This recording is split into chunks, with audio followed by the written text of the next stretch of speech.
Hey everybody, this is Bill Murphy here with MMORPG.com, and we are here with the Blizzard guys talking about World of Warcraft, Warlords of Draenor. And, well, let's just go ahead and start, because we got a huge panel of mega awesome developers right here, and start down the line. Who are you, sir, and what do you do? I'm Chris Deerhut, lead class designer. I work on class design. Awesome. And I'm Brian Holinka. I'm a senior designer. Primarily work on PvP, but some other systems as well. Secret systems. Secret. That's right. I'm Steve Burke. I'm also a senior designer. Primarily work on quests and overland content. Awesome. And now I know that this is kind of a pivotal time. You guys are already, you got the alpha going, people are playing now. So let's go ahead and talk about everything that we're here to talk about at PAX today. Yeah, certainly. You know, one of the most exciting things that we have going on is the new character models that are in the game.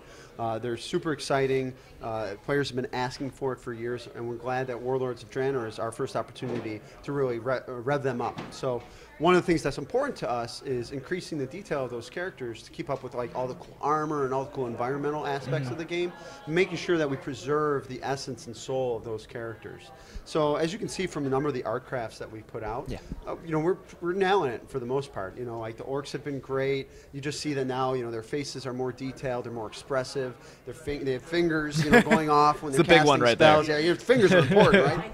Yeah. Yeah. So I mean, it's been really awesome. I think the reception from the players has been super. Yeah. And you know, every time one comes out, a lot of us we get excited. Yeah. Because you know we all have those classes, and it's super cool to see what our team has in store for us even. What's the other big thing that we're talking about is our garrisons. That's a big feature. Huge feature. I don't know, maybe Steve, you want to talk about that? Please, a nice overview. I think people don't quite understand the depth of the garrison system, so if you could give us a big, full, detailed Happy to talk about it. Absolutely. We have half an hour go. Half an hour ready. Okay. Enough time. Okay, That's good. right. That's a good thing. So one of the things that we're doing that's unique in the expansion is we're giving you kind of a prologue zone. The first hour or so is going to be kind of a suicide mission where you're going through the dark portal, and just trying to stop this influx of the enemy coming into Azeroth. And that gives us a chance to showcase the enemies that you're going to be fighting for the expansion, all the warlords that you're going to see there.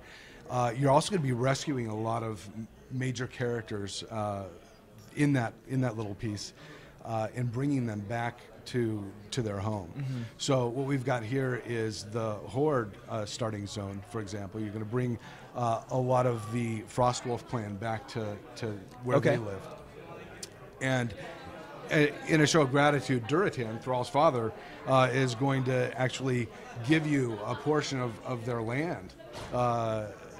And right away, you're going to be able to start building some buildings. You're going to be able to start recruiting some followers that you're going to see in your garrison. Some of the buildings that we're going to give you for free are the mines. You know, you're going to get a farm and a barn. And this is going to give you all of your harvesting resources. And what's cool about that here, I think, and what's special about it here for WoW, is not only are you going to now be able to have all of these resources without speccing into them, but when you assign your followers to those places, they're going to continually give you those resources even when you're offline. So that'll be kind of cool. That's cool. That's cool. And what do you use the resources for specifically? Yeah, great question. So you're also going to get several plots that you can select buildings for, and if you choose, you can pick up to 4 crafting buildings. So your blacksmith, tannery, things like that. So you can assign followers to there. They're going to level up. They're going to discover new recipes as they're pounding stuff out for themselves and for you. This further decks out and attaches to the crafting system that's already existing in the game? Okay. It blows it out. Okay. Yeah, so it's going to be pretty exciting. So there's that. There's also going to be bigger plots where you're going to have to make some other interesting choices. Do you want the mage tower? Do you want the armory? All of these are going to give some really specific in-game bonuses that you're going to. Because you can't have it all. You can't have it all. So you have to make some choices, and that's going to be cool when you play up on your alt. You're going to go for maybe a different design there. Whatever works for that character, maybe, or whatever the choice may be. Exactly. So now these buildings, they level up. Do they change visually and everything as they level up too? They do. I believe they do. I knew the answer to that. Yeah. Yeah, I think you could be really pleased with how they look. They look really impressive. And then as you go through the world, questing and picking up, hitting different story points, we're going to redirect you back to your garrison. Your garrison as a whole is going to level up. And then, as you said, you're going to be able to level up those specific buildings. They're going to be more productive. The followers that you get, some of them you'll just run into in the world, and you'll be able to recruit them to go work for you. Some of them you're going to do quest lines for, and at the end of the quest lines, they'll then be ready for you to recruit, so you have a little history with them. That's cool. Some of them maybe you'll rescue them from the bottom of a dungeon, things like that. So you're going to encounter these guys, and pretty soon, as you play through the expansion, you go back to your garrison, and it's populated with all these familiar faces. Another set of collections that I'm going to have to spend. That's right. That's right. Now, there you're going to have choices too, right? Just like with the buildings. Yeah. So you're going to be able to say, I don't want any gnomes in my... Or you want all Racist. Gnomes, right? That's right. So, Equal opportunity. that's right. So you're going to be able to customize not only the buildings, but the population inside your garrison. And then, as I mentioned before, you can assign them to the buildings. It makes those buildings a little bit more productive. You can also send them on missions. So That's instead cool. of you going, you know, when you were a scrub kind of doing missions for Thrall, now you're calling the shots. And you get to send them out on missions that are really rewarding. Either they can reward items for your followers. Mm-hmm. They actually use weapons with an eye level and armor as well. So you're going to want to not Deck only them out. level them up, but also, give them some better and better items. But also, as they get better, you can send them out on some more challenging missions that have a chance of rewarding you personally with items as well. So, what kind of items? Are we talking stuff that your character would actually want to use, like replace current equipment with? Yes. I like the idea of them working for me then. That's That's good. exactly Ew. right. So it's really interesting. I just got to work with the guys last week and look at some of the UI. So it's going to be kind of a levels of success. You get to pick when you select a mission. You get to pick which of your guys you're going to send out on these missions. Okay. And as you pick them, you've got a few different treasure chests. You know, like bronze, silver, and gold. And your chances of getting those higher rewards goes up based on With the how guy you're well picking. you match up against the challenge that you're facing. So, let's say you play to the end of the game through the expansion content, and you've got this full up garrison, just completely loaded with stuff. And then what do you do with the garrison? What happens next?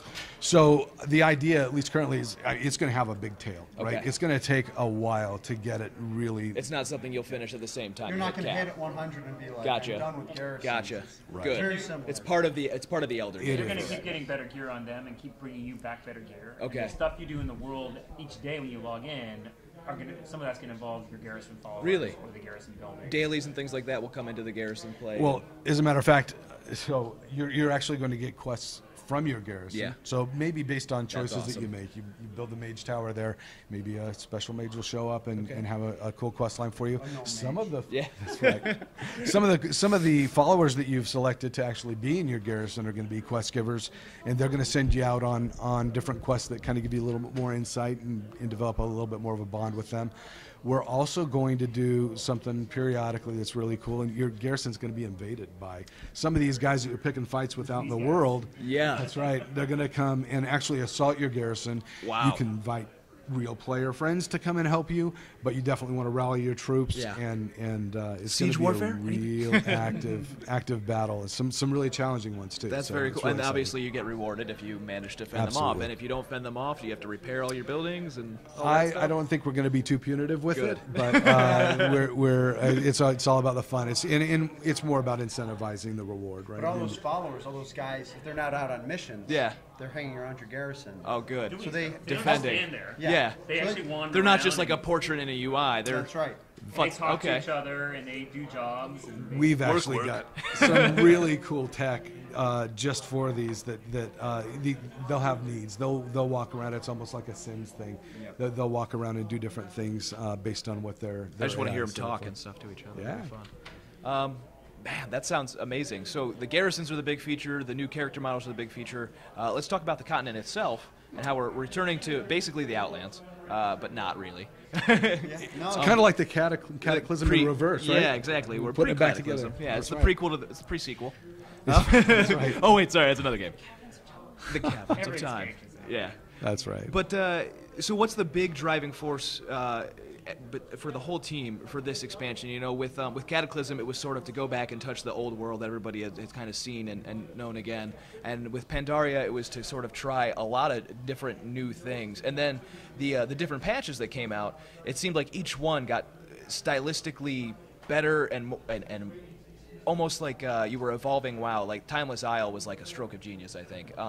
So with this one, what's the big thematic push for this? Not for just the lore standpoint, but for the gameplay design standpoint. How's WoW changing? You mentioned Cataclysm, yeah, and that was a pretty serious expansion, right? Pretty meaty. And then we went to Pandaria, and it was intentionally a little bit more lighthearted, a little bit more playful, a real welcoming. There were adversaries there, but it was a little bit more welcoming expansion. And now we're right back into the thick of things. War. Right? So one of the big attractions for, I think, new players and guys like us that have played ever since the beginning of Warcraft is just getting to revisit that cool twist on Warcraft's origin story, right? And see all of these big figures. You're going to see Orgrim, who Orgrimmar was named after. Things like that, I think, are going to resonate with people. We're adding a lot of things quest-wise. We'll take Jade Forest, for example, right? It was a big story in Jade Forest that culminated in that cinematic. And there were a lot of side quests that felt kind of weighty, that we feel kind of maybe detracted a little bit. There were a lot of quests in that zone. So one of the features that we're putting in to help alleviate that, we're keeping the stories real punchy and streamlined. And if you look at the map there, you can see some icons there that you might not be used to. And that just signifies that there's content out there. When you walk into those areas in your quest tracker, you're just going to get an objective there. There's no need for the overhead of some guy telling you, obviously, you've got to kill these guys. Talk to NPC, so forth. Yeah. Bring those spiders back here when you're done killing them. So, you see something's bad happening, you might take care of it instead of going, I better go talk to that guy over there before I go ahead and kill these things that are trying to kill me. Exactly. So they're really rewarding. They're worth doing. But at the same time, they don't detract. They don't take that mental bandwidth away from the big stories that carry the zone. And I think it helps too because it allows players to know, like they're kind of knowing where are the stories, where is the story. You know, if you're a player who goes and finds a request, it's because maybe oftentimes you're the player looking for all the XP, but you might also be someone who's going out there to find out, like, well, is there a bit of story here that I, want to know about, and that feeds into that main storyline. So now it like, it's just clear. It's clear that this is a story moment for me, and these other things, these bonus objectives, that's an activity I do for an XP reward. And it feels a little bit less that way, correct me if I'm wrong, than for just kind of hopping from quest hub to quest hub. It actually shows you, you can go to any one of these places at any time in the zone. Because it's undirected gameplay. So the guy who's an explorer who wants to find every little nook and cranny feels rewarded for doing that. But not every player needs to do it. The guy who just wants to get to level 100 as fast as possible can skip it. But the guy who loves exploration feels like he's getting rewards, and he wasn't led by the nose to each little one of them by some quest bang. Yeah, right. Absolutely. No more conscious effort to take you off the rails a little bit if you want to. Now, if you're that guy that's like, man, I got to get to level 100 and start raiding with my buddies. You can totally ignore these things. You can stay on the beaten path and get there really quick. So. But that's good though that they're given you are giving players a little bit more freedom. I really like that. That's cool. Yeah, we want to reward those people that like to kind of explore the little nooks and crannies. When WoW came out in 2004 and even in the beta, it was all about like. Kind of discovering the undiscovered, and it's good to see that kind of coming back. Yeah, we're excited about it. We think it's working well. What else? Are there anything else we didn't touch on? Sure. So Steve talked a little bit about that first introductory experience you're going to have when you first enter, of going in for an hour and stopping the invasion of the orcs and shutting down the new dark portal. There's another thing going on with that related to our Boost to 90 feature. So I'm sure you're familiar with the Boost to 90 thing. So the idea behind Boost to 90 is fundamentally that we want you to buy the game, go home, install it, and play with your friends right now. Not, I left this character at level 78, and its bags are full of crap. I don't know what to do with, and its quest, I don't know what I'm doing. This is too much trouble. And then logging out. We want to fix that. So it's about that character that's boosted to 90. We clear out all their bags. We empty their quest log. We clear all that stuff out. Now, the stuff's still there. It's in the mailbox. So the mail back to them. It's not gone. But then when they come in, there's the intimidation factor of, well, I don't remember how to play this guy, right? I had all these different abilities, and how does it all work? Or a new player. There's just too much stuff to keep track of, all these different binds. So what we're doing is when you enter that new zone, you only have 3, 4, 5 buttons on your action bar.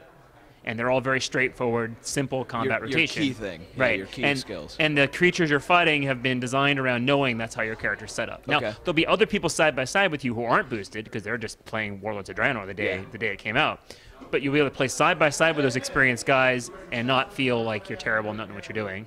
And then after you played with that for 15, 20 minutes, we give you 3 or 4 more buttons to make your rotation a little more complicated. Is it based more on things to react. time, or is it like something? It's based on returning in a specific quest. So a specific quest, bing, I so turn there's this like quest. a whole quest thing for being boosted. I get some new abilities as a reward. A good analogy is that starter experience for Death Knights. Okay, Yes. yeah. You were going through, you were it doing fed you quests through it. and we gave you abilities. Yeah, it was very natural progression. Right. You didn't feel like you were suddenly 55 without knowing what to do. Yep. Yeah. So then you go a little bit further, and now let's give you some interrupts, some movement abilities, maybe some dispels, some more situational abilities. Go a little bit further. Now here's some AoE buttons. Here's some cooldowns. And so we gradually teach you how to play the game again. And we specifically have creatures you're fighting that ask you to use the abilities you just learned. There are classes that I always heard were like awesome at the cap. I'm not a guy that has Sure. leveled every cap or every character. And now because I was like, I don't want to level that one. It sounds boring in the beginning. I'm just going to do that. I'm just going to boost Yep. it. But after an hour, we take the training wheels off. We've Yeah. basically taught you enough. We think you can play the game again. Yeah. And you can jump right in the action side by side with everybody else. You've got all the same abilities. Your gear is about the same. You can go do the LFR instances that we have today. You can go to a dungeon with your buddies who've been playing the game the whole time you haven't. Yep. So anybody who's left the World of Warcraft at any time has a really great opportunity to come back and play it again. Anybody new has a good opportunity to jump in and not miss anything. The proving ground stuff. Oh, yes. So yeah. one concern people have with that, does that mean there's going to be a bunch of noobs in my dungeons with me? So one of the things we're doing is using the Proving Grounds feature. You've probably seen that feature on live today. And we're going to expand its use a little bit to say, well, you can't queue for a heroic dungeon or LFR until you've shown that you know how to play your character in Proving Grounds. So you maybe have to get a silver if you want to do a heroic dungeon. That's cool. So we've tested to make sure, you've learned enough. On top of that, we want to improve the Proving Grounds feature so it's better at diagnosing what you did wrong. Okay. So it's like, oh, well, did you notice you're not using this really important button? That kind of stuff. Now that may not make it into 6.0. It's probably more of a 6.1 or 6.2 feature, but it's a definite improvement when it makes your Proving Grounds. That's to cool, help though. teach those new players how to play the game. In the very least, right now we're going to keep the new players and the experienced players apart by using Proving Grounds as that test. That's so awesome. Neither one has to have the irritation of dealing with each other. I'm going to be improving grounds forever.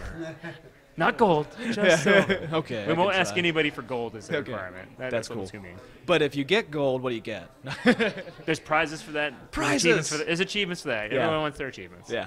Awesome. Well, Another thing that we mentioned, there's a lot of issues with inventory and how we handled inventory management in the past. So like all these cool toys that you get that are filling up your bags. I've got this transformed item here and this other cool toy there that makes music play or whatever, and they're all cluttering up your entire bank and inventory and your void storage, and now there's no room for anything. So one of the things we're doing is we're moving all of those toys the same way we did pets and mounts to their own separate storage. So you'll be able to just activate the toy from that instead of having to have it in your inventory. just like another window of your character. Right, just exactly like That's pets awesome. and mounts. That's cool. And similarly, we're quest items are getting put into a special UI instead of being items in your inventory, so they won't be filling up your bags either. We're giving everybody another page of void storage. We're expanding space in the bank. Cool. We're going to make trade skill items stack to 100. Great. So in general, there's going to be a lot more space so you can deal with this new expansion.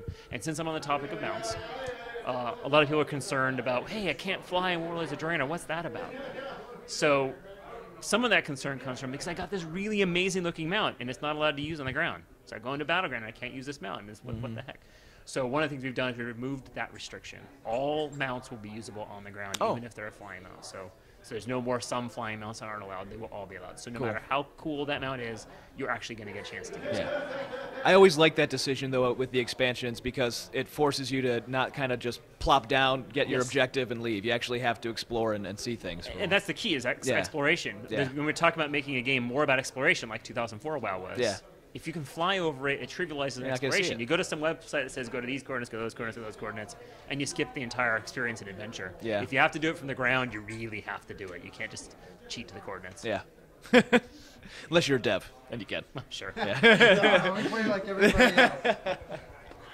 Man, I hate to say it because you've already said so much already, but is there anything else we didn't cover? Good Lord. Can't believe it. Certainly. So one of the things that we're trying to do is create some new type of PvP content that we've never had before, and we've created this island called Ashram. And Ashram is very different from those instance battlegrounds or arenas that you've known before. It's a lot more like an homage to the old Alterac Valley. When you would queue for Alterac Valley, you'd go in there and this was the Alterac Valley from 3 days ago. Yeah. You know, this battle is still going on. That was the best. We love that, and you know, also with the Timeless Isle, we saw like how cool exploration was, and kind of going out and just kind of doing whatever, and it being rewarding.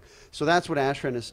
That's the high-level vision for Ashran. Okay. It's a PvP-themed playground of an island. Okay. You go there, you come into there, and there's a bunch of different activities you can engage in, and they all give you honor, they all give you conquest, they also give you rep, they give you gear to be a better PvP player. Okay.